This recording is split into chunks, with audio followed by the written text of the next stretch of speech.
দিয়েছেন কয় লিটার? নতুন কাপ তো 4.5 লিটার। কি নাম দিয়েছেন? মডার্ন সাহেব। কাগজপত্র আছে না নাই? এটার মূল্য কত লেগেছেন? 210 টাকা। এটা কয় লিটার আছে? 1 লিটার বড়। 1 লিটারের দাম 210 টাকা। 1 লিটারের দাম তো 175 টাকা।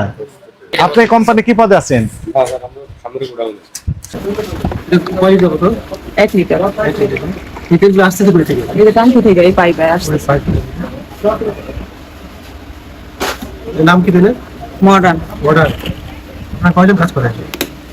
এই কয়জন আছে? 10-12 জন। এর পরের প্রক্রিয়া কি? এটা হানকা মুখা লাগালাম, আবার এই যে কার্টুন হইব, এটা এই সিকিউরিটি কার্ড লাগানো হইব। লাগানো হয়ে গেল না? হ্যাঁ। কি কি প্যাকেজিং করেন বলেন তো? কয়লে তৈরি করেন? চাল। কার্যক্রম জনস্বার্থে পরবর্তী নির্দেশ না দেওয়া পর্যন্ত বন্ধ রাখার আদেশ দেওয়া হলো। যদি খুলেন লিখিত আদেশ ছাড়া, তাহলে আপনার নামে সরকারি আদেশ ভায়োলেশনের অপরাধে আরেকটি মামলা হবে।